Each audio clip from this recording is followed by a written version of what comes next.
엄마, 다음 주에 시어머님이 오셔. 그래서 말인데, 그래. 무슨 일인데? 엄마가 잠깐 시골 친구 집에 며칠만 다녀오면 어떨까? 뭐라고? 나보고 나가라고? 내가 왜? 그게 아니라, 시어머님이 좀 까다로우셔서, 오랜만에 사부인 만나서 식사하고 이야기 좀 하고 싶은데 그냥 좀 다녀오면 안 돼? 내가 있으면 불편한가 보구나. 그래. 알았다. 엄마, 제발 그렇게 말하지 마. 난 그냥, 그냥 뭐? 말해봐. 엄마 낡은 옷차림하고, 절약하는 모습을 시어머님께 보여드리기가 조금 그래. 내가 이렇게 살아온 게 너 시어머니한테 보이는 게 부끄러운 거니? 엄마, 그게 아니라, 난 그냥 어머님께 잘 보이고 싶은 거야. 그래. 알겠다. 내일 당장 나갈게. 안녕하세요. 이번 사연은 65세 손미영 어머니의 사연입니다. 손미영 어머니의 사연을 들으시면서 따뜻한 위로와 격려, 그리고 따끔한 조언을 댓글에 남겨주시면 손미영 어머니께 큰 위안과 힘이 되니 많은 댓글 부탁드리겠습니다. 그럼 사연 바로 시작하겠습니다. 안녕하세요. 제 이름은 손미영입니다. 올해 65이 됐어요. 지금 이 이야기를 들려드리는 게 쉽지만은 않네요. 가슴 한편이 아직도 아리거든요. 하지만 이런 제 경험이 누군가에겐 위로가, 또 누군가에겐 경각심이 될 수 있지 않을까 싶어 용기를 내봅니다. 제 딸 미연이와 사위 준호를 처음 소개할 때만 해도 얼마나 자랑스러웠는지 몰라요. 미연이는 큰 회사 홍보팀에서 일하고 준호는 사업가로 승승장구하는 인재였거든요. 그 둘이 결혼한다고 했을 때 얼마나 기뻤는지 모릅니다. 제 남편도 그렇게 좋아하더라고요. 결혼식 날 미연이가 웨딩드레스를 입고 활짝 웃던 모습이 아직도 눈에 선해요. 그때만 해도 우리 가족의 미래가 이렇게 될 줄은 꿈에도 몰랐죠. 그런데 세상 일이 뜻대로 되나요? 2년 전 갑자기 남편이 세상을 떠났어요. 40년을 함께한 사람이 어느 날 갑자기 가슴 통증을 호소하더니 그대로 눈을 감아버렸어요. 그날 아침만 해도 평소와 다름없이 여보, 다녀올게. 하고 나갔던 사람이었는데 병원에서 연락이 왔을 때 제 다리에 힘이 빠지더라고요. 그날 이후로 제 삶은 완전히 뒤바뀌었습니다. 우울증이라는 것도 겪어봤어요. 아침에 일어나기도 힘들고 밥 먹는 것도 귀찮고 세상에 흥미가 없어지더라고요. 창밖으로 보이는 맑은 하늘도 예쁘게 핀 꽃들도 제 눈엔 그저 회색빛으로만 보였어요. 남편과 함께 걸었던 동네 산책로를 혼자 걸을 때면 자꾸만 눈물이 났어요. 참 힘든 시간이었습니다. 경제적으로도 많이 힘들어졌어요. 남편이 그동안 벌어놓은 돈으로 근근히 살아가려 했지만 병원비에 장례비까지 들어가니 삶이 녹록지 않더라고요. 평생 전업주부로 살아온 저로서는 갑자기 닥친 현실이 막막하기만 했죠. 한 달 생활비를 계산하면서 울컥울컥 눈물이 났던 날도 많았어요. 그때 미연이가 제안을 했어요. 엄마, 우리 집에서 같이 살자. 혼자 있으면 우울해지기만 할 거 아냐? 처음엔 미안하고 걱정도 됐지만 딸내미가 엄마 걱정하는 마음이 기특해서 고마운 마음에 수락했습니다. 솔직히 말하면 혼자 사는 게 무서웠던 것도 있었어요. 밤에 잠자리에 들 때마다 옆자리가 허전해서 잠을 이루기 힘들었거든요. 딸네 집은 번듯한 아파트였어요. 방 3개의 거실도 넓고 주방도 예뻤죠. 처음 들어섰을 때, 아, 우리 딸이 이만큼 컸구나 하는 생각에 뿌듯하면서도 한편으로는 제자리를 잃은 것 같은 느낌이 들더라고요. 하지만 그건 제 기우였어요. 미연이와 준호가 정성껏 방을 꾸며 놓았더라고요. 여기가 엄마 방이야. 이제 앞으로 여기서 편하게 쉬어. 미연이의 얼굴에서 진심 어린 따뜻함이 느껴졌어요. 처음엔 어색했지만 점차 적응해 갔어요. 아침마다 일찍 일어나 미연이와 준호의 아침 식사를 챙겨주고 집안일도 도맡아 했어요. 제가 할 수 있는 거라곤 그게 전부였으니까요. 가끔 미연이가 엄마, 그냥 쉬어. 내가 할게. 라고 말해도 가만히 있을 순 없었어요. 제가 있어서 도움이 된다는 걸 보여주고 싶었거든요.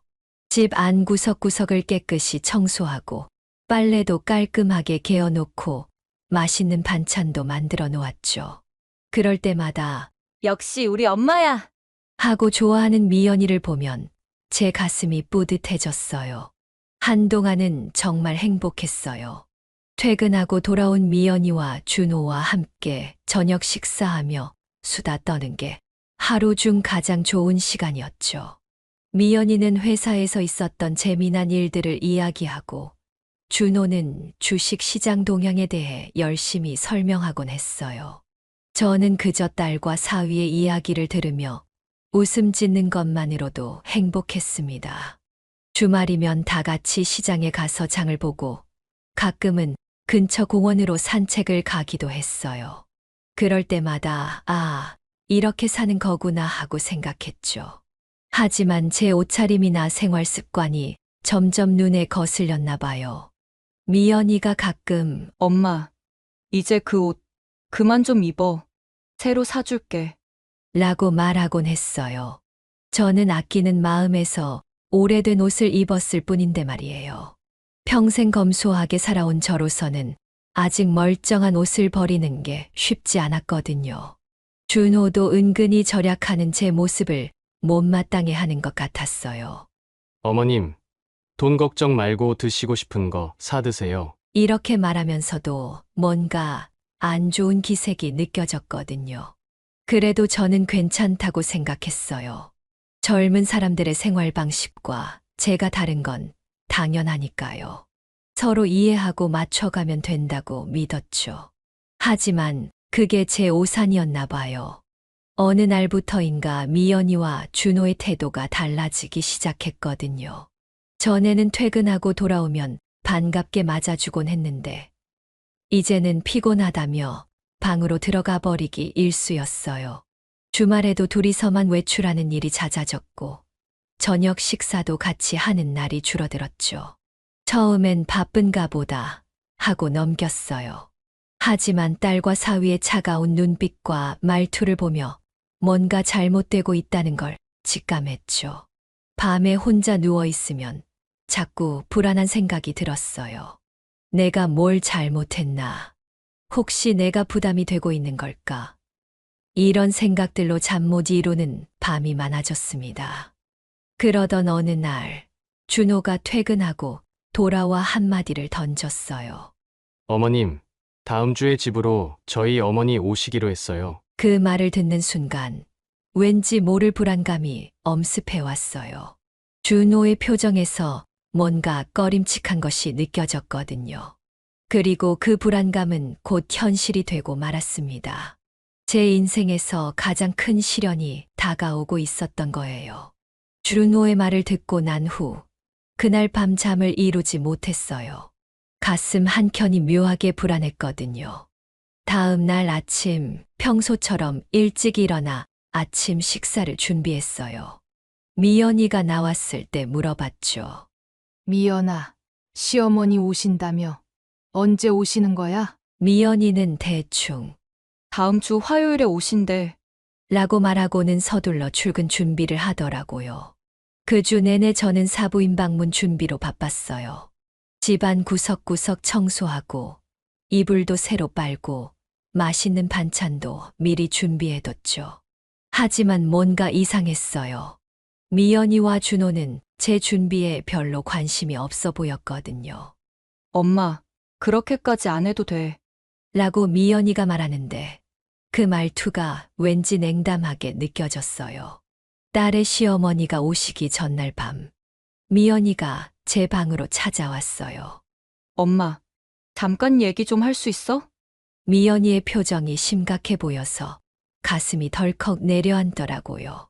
엄마, 내일 시어머니 오시는데 우리 집이 좀 좁잖아.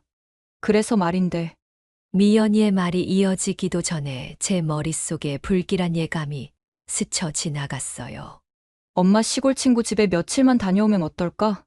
미연이의 말을 듣는 순간 온몸에 힘이 빠지는 것 같았어요. 믿을 수 없어서 미연이의 얼굴을 쳐다봤죠. 하지만 미연이의 눈빛은 진지했어요. 왜? 내가 있으면 안 되니? 제 목소리가 떨리고 있었어요. 미연이는 잠시 눈을 피하더니 말을 이었어요. 그냥 며칠만이야. 시어머니 가시고 다시 오면 돼. 사부인도 오랜만에 뵙고 같이 식사하면서 이야기도 하면 좋겠다 생각했는데 꼭 엄마가 나가야 하니? 미연이는 당황한 듯 했지만 이내 냉정한 표정을 지었어요. 엄마, 우리 집이 넓은 것도 아니고 시어머니랑 같이 있으면 불편할 거 아냐. 그리고 솔직히 말해서 시어머니가 엄마를 보면 안 좋게 생각하실까 봐 걱정돼서.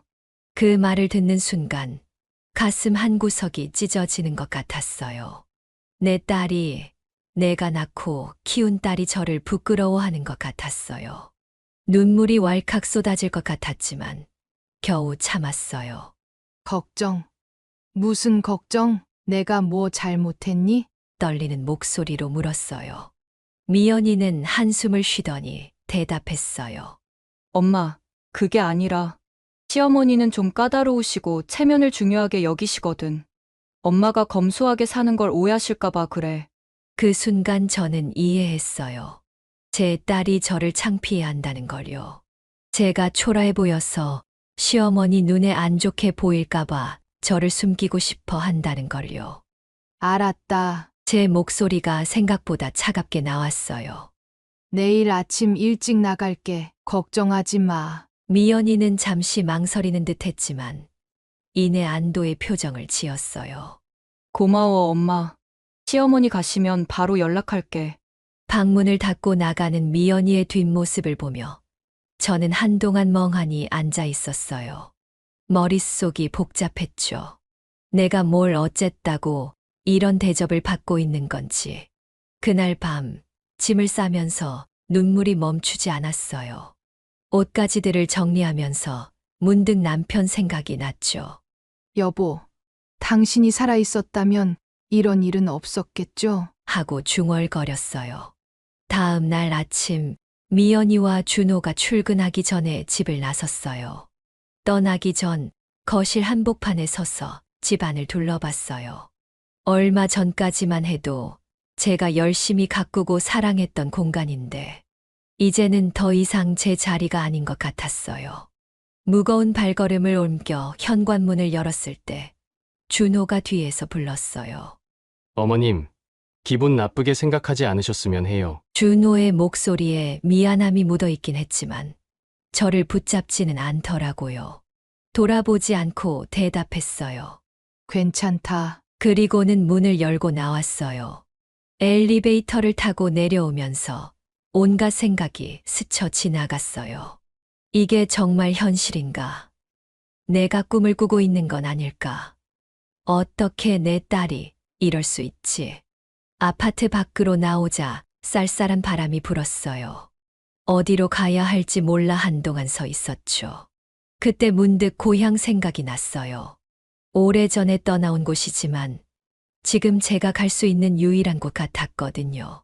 버스 정류장으로 향하면서 마음이 무거웠어요. 하지만 한편으로는 이상하게 홀가분한 느낌도 들었어요. 마치 오랫동안 짊어지고 있던 무거운 짐을 내려놓은 것 같달까요. 버스를 타고 가면서 창밖을 바라봤어요. 도시의 풍경이 빠르게 지나가는 모습을 보면서 왠지 모르게 딸과 사위에게 버림받고 쫓겨난 기분이 들었어요. 버스에 몸을 실은 채 저는 계속 창밖으로 스쳐 지나가는 풍경을 멍하니 바라보고 있었어요. 흔들리는 버스 속에서 제 마음도 덩달아 흔들리는 것 같았죠. 문득 옛날 생각이 났어요. 미연이가 처음 걸음마를 뗐을 때가 떠올랐어요. 딸의 손을 잡고 조심스레 한 발 떼며 걸었던 그 순간. 얼마나 가슴이 벅찼었는지. 어느새 눈가에 눈물이 고이더라고요. 그리고 미연이의 초등학교 입학식 날이 생각났어요. 빨간 책가방을 메고 씩씩하게 학교로 향하던 뒷모습을 보며 우리 딸이 이렇게 컸구나 싶어 가슴이 뭉클했었죠. 미연이의 중학교, 고등학교 졸업식 때의 모습도 스쳐 지나갔어요. 매번 상장을 받아오던 미연이를 안아주며 얼마나 자랑스러워했는지. 그때는 우리 사이가 이렇게 될 줄 꿈에도 몰랐죠. 결혼식 날 새하얀 웨딩드레스를 입고 환하게 웃던 미연이의 모습이 떠올랐어요. 그 순간만큼은 이 세상에서 제가 제일 행복한 엄마였던 것 같아요. 하지만 지금은 그 행복했던 순간들이 마치 남의 이야기처럼 멀게만 느껴졌어요. 아주머니, 괜찮으세요? 옆자리에 앉은 젊은이의 목소리에 정신을 차렸어요. 제 볼을 타고 눈물이 흐르고 있더라고요. 괜찮아요. 고마워요. 눈물을 훔치며 대답했죠. 4시간의 긴 여정 끝에 드디어 고향에 도착했어요. 버스에서 내리자나 식은 공기가 코끝을 스쳤죠. 오랜만에 돌아온 고향이지만 이상하게도 편안함이 느껴졌어요. 걸음을 옮기다 문득 오래된 친구 명숙이가 생각났어요. 그래서 핸드폰 전화번호 목록에서 명숙이를 찾아 전화를 걸었어요. 여보세요? 명수가, 나 미영이야. 미영이? 세상에, 이게 얼마만이야? 어쩐 일로 전화했어? 명숙이의 반가운 목소리에 또다시 눈물이 왈칵 쏟아질 것 같았어요. 간신히 참으며 상황을 설명했죠. 명숙이는 흔쾌히 자기 집에 머물러도 좋다고 했어요. 명숙이네 집에 도착하자 따뜻한 환대를 받았어요. 오랜만에 봐도 변함없이 반겨주는 친구가 있다는 게 정말 고마웠죠. 아이고, 미영아, 이게 얼마만이야? 그나저나 딸하고 사위하고 같이 산다고. 그렇게 좋아하더니 얼굴이 왜 이렇게 헬쓱해졌어? 명숙이의 따뜻한 말 한마디에 참았던 눈물이 터져 나왔어요. 명수가, 나 어떡하면 좋을까? 내가 뭘 그렇게 잘못했길래. 흐느끼며 말하는 저를 명숙이는 꼭 안아주었어요. 울지 마, 미영아. 넌 아무 잘못 없어. 애들이 잘못한 거지. 너가 뭐가 부끄럽다고 그래. 명숙이의 위로의 마음이 조금은 편안해졌어요. 밤새도록 이야기를 나누며 제 마음속 깊은 상처와 고민을 털어놓았죠. 난 정말 열심히 살았어. 미연이를 위해서 모든 걸 다 바쳤는데 이제 와서 이런 대접을 받다니 검소하게 살아온 게 부끄럽고 창피한 걸까? 미영아, 넌 정말 훌륭한 엄마이고 여자야. 너의 잘못이 절대 아니야. 명숙이의 말에 고개를 끄덕였지만 마음 한구석이 여전히 아팠어요. 딸을 위해 평생을 바쳤는데 이제 와서 딸이 저를 부끄러워하고 창피해하는 것 같아서 너무나 서글펐어요. 친구에게 이런저런 이야기를 털어놓고 나니 그날 밤 오랜만에 편안하게 잠들 수 있었어요. 딸과 사위에게 받은 상처가 오랜 친구의 따뜻한 위로 덕분에 치유되는 것 같았죠. 명숙이네 집에서 지내는 동안 저는 매일 아침 일어나면 제일 먼저 휴대폰을 확인했어요. 미연이나 준호에게서 연락이 올까 하는 기대감 때문이었죠. 하지만 매번 실망스러운 결과뿐이었어요. 시간이 지날수록 불안감은 더욱 커져갔습니다. 미영아, 오늘은 뭐 먹고 싶어? 명숙이가 매일 아침 물어봤지만 제 대답은 항상 같았어요. 난 괜찮아. 아무거나 먹을게. 사실 아무것도 먹고 싶지 않았거든요. 목에 음식이 넘어가지 않았어요. 밤이면 더 힘들었어요. 잠자리에 누우면 온갖 상상이 떠올랐죠. 사부인이 명품 가방을 들고 와서 미연이에게 건네는 모습과 준호에게 고급 시계를 선물하는 장면. 그리고 큰 봉투에 돈을 가득 담아 건네며 너희 이번에 이사 갈 때 이 돈 보태서 더 좋은 곳으로 알아봐. 하고 말하는 모습까지 상상했어요. 그럴 때마다 가슴이 찢어지는 것 같았어요. 내가 저런 걸 해줄 수 없어서 미연이가 나를 버린 걸까 하는 생각에 이불을 뒤집어 쓰고 흐느꼈죠. 명숙이가 밤중에 화장실에 다녀오다 제 울음소리를 듣고 달려와 안아주곤 했어요. 미영아, 울지 마. 다 잘 될 거야. 하루하루가 지나면서 점점 더 우울해졌어요. 아침에 일어나는 게 너무 힘들었고 하루 종일 창밖만 바라보며 멍하니 시간을 보냈죠. 명숙이가 맛있는 음식을 해줘도 한 숟가락 뜨기가 힘들었어요. 미영아, 산책이라도 다녀올까? 명숙이의 제안에 마지못해 따라 나섰지만 금세 다리에 힘이 풀려 돌아와야 했어요. 점점 체력이 떨어지고 있다는 걸 느꼈죠. 밤에는 잠을 이루지 못하고 뒤척이기 일쑤였어요. 한숨도 못 자고 새벽을 맞이하는 날이 많아졌죠. 그러다 보니 낮에는 계속 피곤해서 소파에 누워있기만 했어요. 명숙이의 걱정 어린 눈빛이 점점 더 깊어졌어요. 미영아, 너 몸무게가 많이 빠진 것 같아. 이러다 정말 큰 병 나겠어. 하지만 저는 그저 웃으며 괜찮아. 곧 나아질 거야. 라고만 했죠. 그러던 어느 날 아침 평소처럼 휴대폰을 확인하려고 손을 뻗었는데 갑자기 온몸에 힘이 빠지면서 어지러움이 밀려왔어요. 그대로 바닥에 쓰러졌죠. 명숙이의 놀란 목소리가 멀리서 들리는 것 같았어요. 미영아, 정신 차려! 눈을 떴을 때는 이미 병원 응급실이었어요.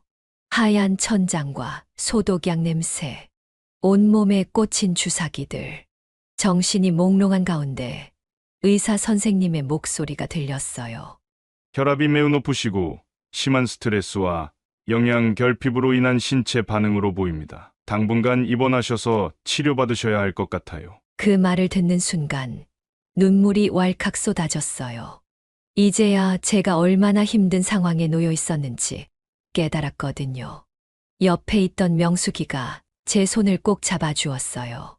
미영아, 이제 정신 차려. 너 건강이 제일 중요해. 병실에 옮겨진 후 창밖을 바라보며 지난 시간들을 돌아봤어요.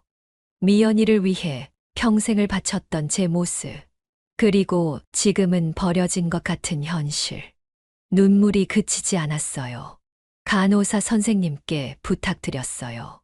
선생님, 제 딸한테 연락 좀 해주실 수 있나요? 하지만 돌아온 대답은 더욱 가슴 아프게 했어요.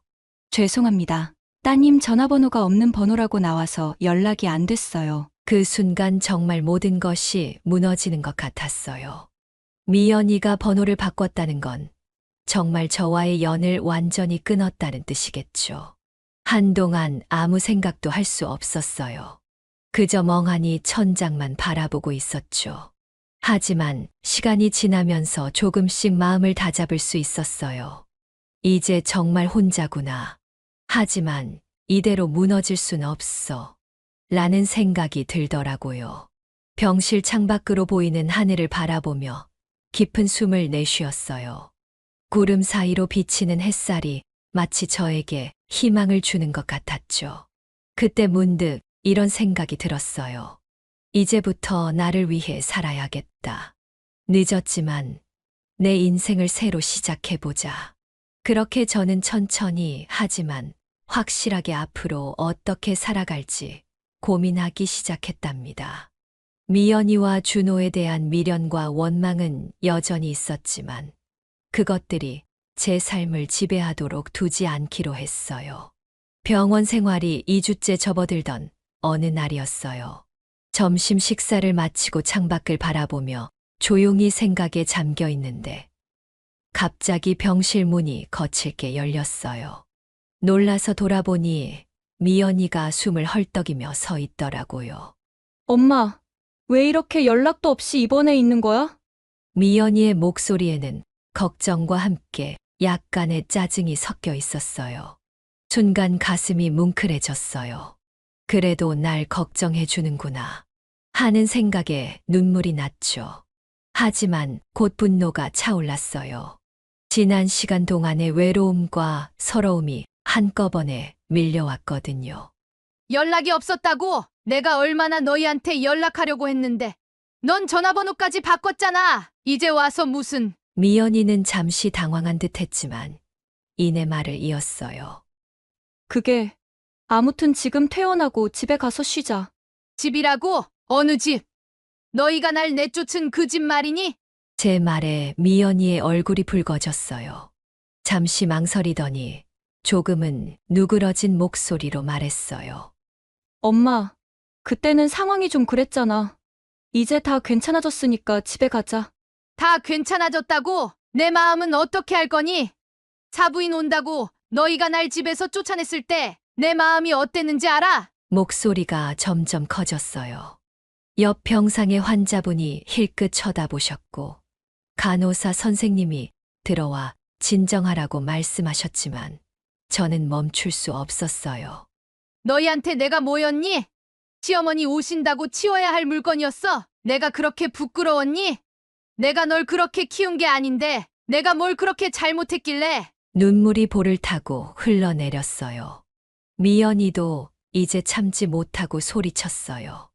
엄마, 그때는 정말 어쩔 수 없었다고. 시어머니가 얼마나 까다로우신 분인데 난 그냥. 미연이의 말이 끝나기도 전에 병실 문이 다시 열렸어요. 이번엔 준호였죠.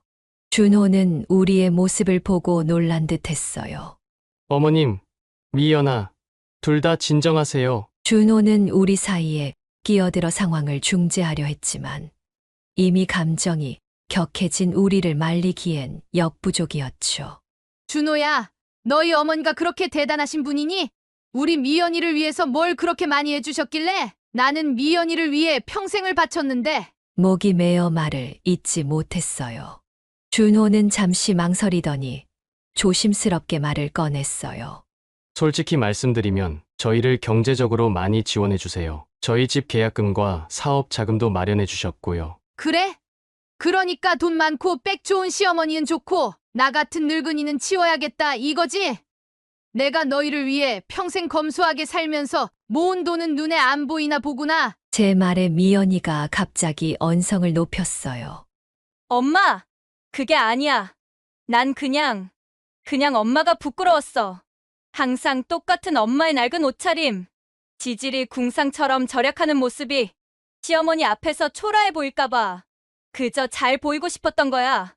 우리 가족이 멋있게 잘 사는 모습을 보였으면 했어. 미연이의 말에 순간 할 말을 잃었어요. 내 딸이 정말 나를 부끄러워한다니. 가슴이 찢어지는 것 같았죠. 한동안 아무 말도 할 수 없었어요. 병실은 무거운 침묵에 빠졌고 그 정적을 깨고 나지막이 말했어요. 미연아, 난 너가 행복하길 바라면서 평생을 살았어. 검소하게 살면서 너한테 모든 걸 쏟아부었는데 그게 그렇게 부끄러운 일이었니? 난 너가 자랑스러운 딸이라고 생각했는데. 미연이는 흐느끼며 고개를 숙였고 준호는 어찌할 바를 모르고 서 있었죠. 그때 문득 이런 생각이 들었어요. 이제 정말 끝이구나. 더 이상 돌이킬 수 없는 강을 건넜구나. 깊은 한숨을 내쉬며 말했어요. 미연아, 준호야, 이제 그만 가봐. 난 여기서 좀 더 치료받을 거야. 그리고 이제 내 걱정은 하지 마라. 난 내 살 길을 찾아갈 테니. 너희도 시어머니 도움받아서 잘 살아라. 미연이가 뭔가 말하려 했지만 제가 손을 들어 저지했어요. 더 이상 할 말 없다. 그냥 가렴. 이제 와서 후회한다고 해서 달라질 건 없어. 너희의 선택이었고 난 그 선택을 받아들일 뿐이야. 미연이는 울면서 제 손을 잡으려 했지만 저는 고개를 돌렸어요. 준호가 미연이의 어깨를 잡고 천천히 병실 밖으로 이끌었죠. 문이 닫히는 소리와 함께 미연이의 흐느낌 소리가 복도에서 들려왔어요. 그렇게 미연이와 준호는 병실을 나갔고 저는 다시 창밖을 바라보며 긴 한숨을 내쉬었습니다. 창밖으로 보이는 하늘은 여전히 맑았지만 제 마음속은 먹구름이 가득한 것 같았어요. 미연이와 준호가 떠난 후 저는 병실에 홀로 남아 긴 시간 동안 깊은 생각에 잠겼어요. 창밖으로 보이는 하늘은 점점 어두워지고 있었지만 제 마음속은 오히려 밝아지는 것 같았죠. 이제는 정말 결단을 내려야 할 때라고 느꼈어요. 더 이상 누군가의 눈치를 보며 살고 싶지 않았거든요.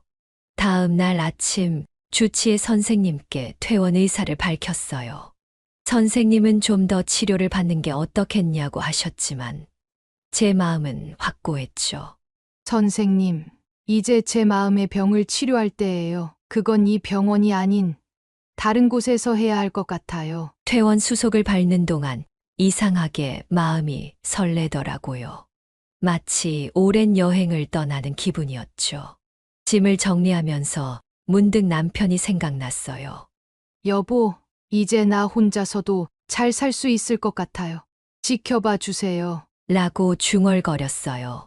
퇴원하는 날 병원 로비에서 우연히 미연이를 마주쳤어요. 아마도 저를 설득하러 온 모양이었죠. 하지만 제 마음은 이미 정해져 있었어요. 미연아, 이제 그만하자. 앞으로 너 인생은 너가 알아서 살고 내 인생은 내가 살 거야. 미연이가 무언가 말하려 했지만 제가 손을 들어 저지했어요.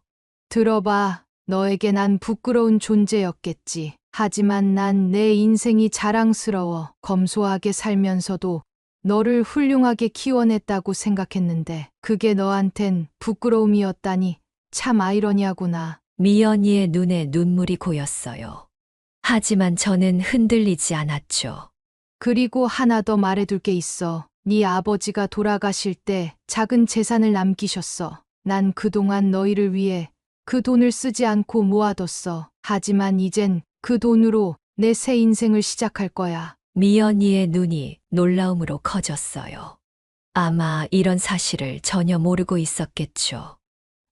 엄마, 그런 줄 몰랐어. 내가 잘못했어. 이제 와서 그런 말은 소용없어. 난 이제 고향으로 돌아갈 거야. 더 이상 연락하지 말고 너희 삶이나 잘 살아. 그렇게 말하고 돌아서는 제 등 뒤로 미연이의 흐느낌 소리가 들렸지만 뒤돌아보지 않았어요. 이제 정말 새로운 시작을 해야 할 때였으니까요. 병원을 나와 곧장 기차역으로 향했어요. 오랜만에 타는 기차였지만 왠지 모르게 설레더라고요. 창밖으로 스쳐 지나가는 풍경을 보며 이런저런 생각에 잠겼죠. 이제 정말 새로운 인생이 시작되는구나. 고향에 도착하자 오랜 친구 명숙이가 마중 나와 있었어요. 명숙이의 도움으로 작은 집을 구할 수 있었죠. 남편이 남긴 재산으로 편안하게 살 수 있는 정도의 집이었어요. 처음 며칠은 정신없이 지나갔어요. 짐을 정리하고 집 안팎을 깨끗이 청소하느라 바빴죠. 하지만 그 과정이 오히려 즐거웠어요. 제 힘으로 새 보금자리를 만들어 간다는 게 뿌듯하더라고요.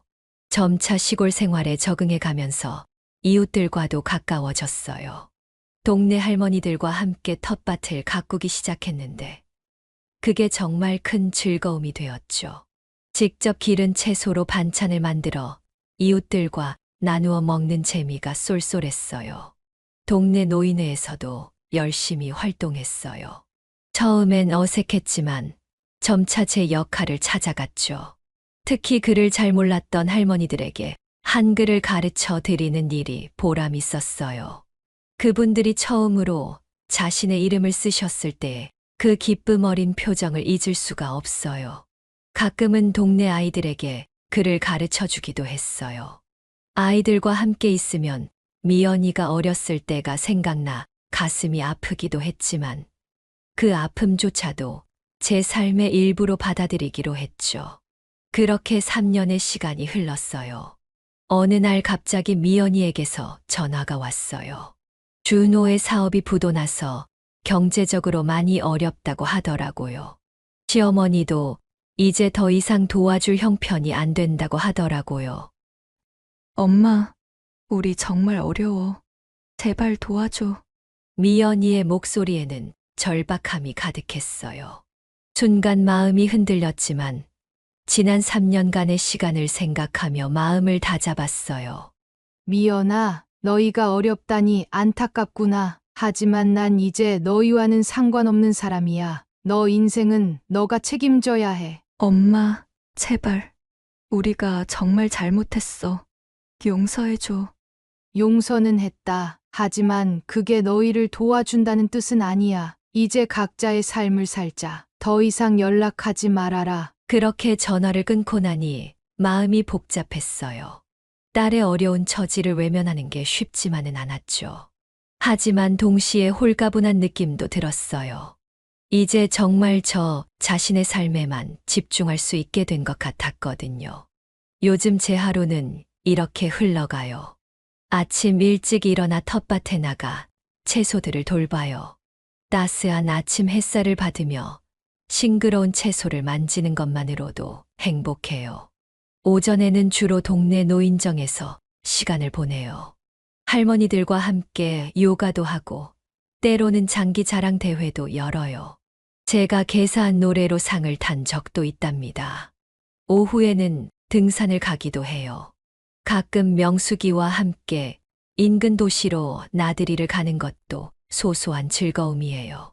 저녁에는 주로 책을 읽거나 일기를 써요. 요즘은 제 인생 이야기를 조금씩 적어가고 있어요. 언젠가는 이 이야기가 누군가에게 위로가 될 수 있지 않을까 하는 작은 희망을 품고 있답니다. 비록 홀로 지내지만 제 삶이 행복하고 의미 있다고 느껴요. 더 이상 누군가의 기대에 맞추려 애쓰지 않아도 되고 제 모습 그대로를 인정받을 수 있어 감사해요. 가끔 미연이와 준호 생각이 나기도 하지만 더 이상 아프지 않아요. 그저 먼 과거의 추억으로 남았을 뿐이죠. 이제 저는 제 인생의 주인공으로 살아가고 있어요. 문득 이런 생각이 들더라고요. 나는 지금 행복한가? 잠시 생각해보니 미소가 지어졌어요. 네, 저는 지금 행복합니다. 비록 늦은 나이에 찾은 행복이지만 그래서 더욱 소중하답니다. 앞으로도 이 행복을 소중히 여기며 하루하루를 감사하게 살아갈 거예요. 여기까지 손미영 어머니의 사연이었습니다. 여러분은 어떻게 들으셨나요? 우리는 평생 자식들을 위해 희생하며 살아왔습니다.